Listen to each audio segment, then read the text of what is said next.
आम आदमी पार्टी को लेकर के प्रहार करते आए थे। उनका था कि इस बार 7 सीट पर उनका कब्जा रहेगा, लेकिन ऐसा कुछ देखने को नहीं मिला। क्या लगता है? नहीं, हमने आम पार्टी पर जब प्रहार किया तो हमने मुद्दों को लेकर प्रहार किया, और जब किया ये हमारे नेता चिराग पासवान जी की ताकत है और दिल्ली प्रदेश के जो टीम है, वर्कर है, उनकी ताकत है कि आज केजरीवाल जी जेल में है।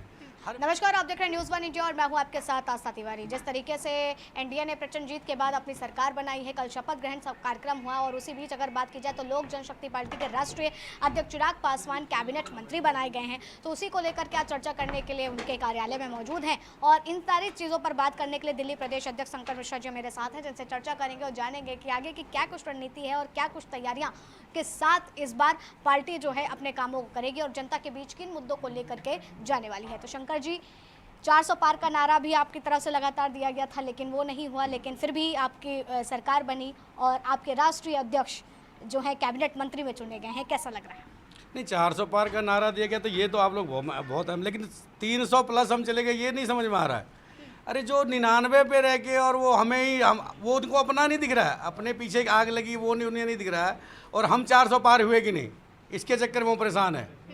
एनडीए सरकार बनाई है, हमारे प्रधानमंत्री तीसरे बार विश्व रिकॉर्ड बना करके फिर से प्रधानमंत्री बने हैं, और अभी तक विपक्ष परेशान है कि हम 400 पार नहीं हुए। बताइए कितना सोच उनका अपना गिर गया कि उनको अपने बारे में सोचने के बजाय वो हमारे 400 पार के बारे में सोच रहे हैं। तो ये तो विपक्ष वालों का एक ओछापन है, और बहुत ही जल्दी विपक्ष है कहाँ। ये अब पासवान कैबिनेट मंत्री बनाए गए हैं, कैसा अनुभव कर रहे हैं? बहुत अच्छा। देखिए, जब एक संघर्ष के बाद, बहुत संघर्ष के बाद जब एक अच्छा रास्ता तय होता है, अच्छा समय आता है, तो बहुत अच्छा, पार्टी के लिए बहुत अच्छा अनुभव है, पार्टी के लिए बहुत अच्छा है और देश के लिए बहुत अच्छा है। चूँकि चिराग पासवान जी जैसे पढ़े लिखे व्यक्ति अगर कैबिनेट मिनिस्टर बनते हैं तो इससे देश का विकास होगा। मोदी जी का जो गति है विकास का, उसको और बल मिलेगा, और लोक जनशक्ति पार्टी रामविलास और मजबूती से देश में। क्या लगता है कि अब बिहार के वो मुद्दे बड़े आगे प्रचंड की तरफ से उठेंगे? युवाओं के वहाँ पर तमाम मुद्दे हैं, एजुकेशन को लेकर के तमाम मुद्दे वहाँ के उठते हैं, वहाँ के विकास के मुद्दे उठते हैं। तो क्या लगता है कि अब वो बड़े पैमाने पर काम होगा?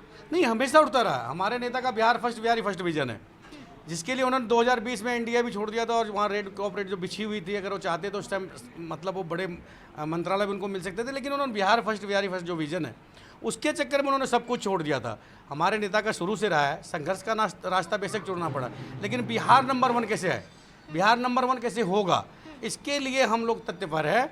अब वहाँ शिक्षा भी, युवा के लिए रोजगार भी, और हम लोग चाहेंगे कि वहाँ शिक्षा, रोजगार और बाहर जो पलायन हो रही है वो रुक जाए, वहाँ पे काम धंधा बिजनेस आ जाए, ताकि लोग वहीं रह कर वहीं विकास करें और क्राइम बिल्कुल कंट्रोल हो जाए। ये जो पीछे हो रहे थे राजद, जब नीतीश जी की और राजद की जब बनी थी, बीच में फिर से क्राइम रेट बढ़ने लगा था, उन चीज़ों पे अंकुश लगेगा और बहुत ही अच्छी तरीके से विकास। लगातार दिल्ली की आम आदमी पार्टी को लेकर के प्रहार करते आए थे। उनका था कि इस बार 7 सीट पर उनका कब्जा रहेगा, लेकिन ऐसा कुछ देखने को नहीं मिला। क्या लगता है?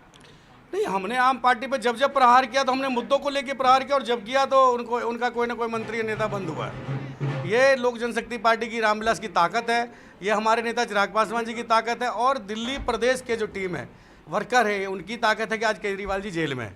हर मुद्दे पे हमने केजरीवाल जी को घेरा, केजरीवाल जी को हमने जेल भिजवाया, मनीष सिसोदिया जी को, सत्येंद्र जैन जी को, चूँकि ये सब भ्रष्टाचार में इतने लिप्त हो चुके हैं कि इनको अंदर जाना ही था, और इन्होंने दिल्ली का कोई विकास नहीं किया, दिल्ली को इतना खोखला कर दिया है। आज दिल्ली 25 साल पीछे चली गई है। इसीलिए ये इन लोगों का ढकोसला था कि भ्रष्टाचार के खिलाफ, भ्रष्टाचार का काल केजरीवाल, इस प्रकार से नारे देके सबसे बड़े भ्रष्टाचारी के रूप में आप पार्टी और उसके नेता निकले हैं।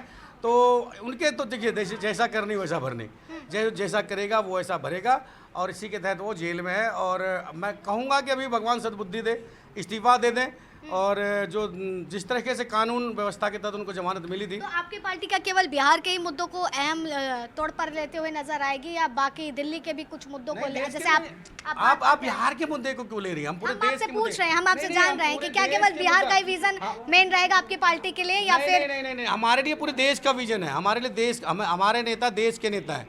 आज अगर देश में प्रधानमंत्री जी के बाद कोई लोकप्रिय नेता है तो हमारे राष्ट्रीय अध्यक्ष आदरणीय चिराग पासवान जी है, और वो सिर्फ बिहार के लिए नहीं बने हैं, वो पूरे देश के लिए बने हैं। लगातार चिराग पासवान जी जो हैं नरेंद्र मोदी के हनुमान जी होने की बात करते हैं, लगातार दावा होता है, तो क्या वाकई इस बार उसी सुरक्षा के साथ में सीटें जीत करके उनके हाथ में दी है? जो हनुमान जी का काम था, मेरे नेता हनुमान है, हनुमान का जो काम था उन्होंने श्री राम जी के लिए कर दिया है।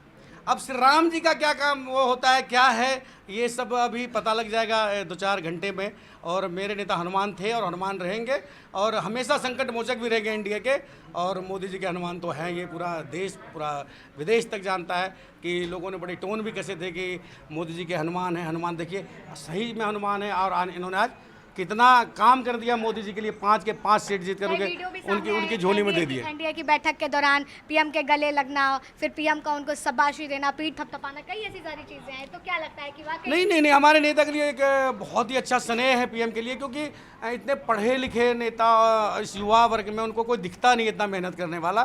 तो उन्होंने देखा, हमेशा उन्होंने हमारे नेता की सोच को देखा है, उन पे विश्वास किया है और उनको आजमाया है। फिर जाके इतना प्यार जो है वो शुरू से ही, जब हमारे नेता स्वर्गीय रामविलास पासवान साहब थे तो उनको दोस्त मानते थे और चिराग पासवान जी को एक बेटे की तरह जिस तरह वो मानते हैं उसी तरीके से मानते आ रहे हैं। और इसके लिए बहुत बहुत धन्यवाद है देश के प्रधानमंत्री को, हमारे नेता को इतना प्यार तो देने। हमारे साथ शंकर मिश्रा जी मौजूद थे, जिन्होंने बताया कि किस तरीके से तैयारियां हैं, क्या कुछ मुद्दों को लेकर के इनकी पार्टी आगे बढ़ेगी एनडीए के साथ, जो सहयोगी दलों का गठबंधन है, और तमाम वो मुद्दों को लेकर के। और जिस तरीके से चिराग पासवान को नरेंद्र मोदी जी का, प्रधानमंत्री नरेंद्र मोदी जी का हनुमान बताया जाता है, हनुमान कहा जाता है, तो उस तरीके से इन्होंने भी बताया कि किस तरीके से उन्होंने अपने हनुमान और प्रिय भक्त होने का काम कर दिया है। फिलहाल तब तक के लिए आप बने रहे न्यूज़ वन इंडिया पर। कैमरा पर्सन रविकांत के साथ आस्था तिवारी।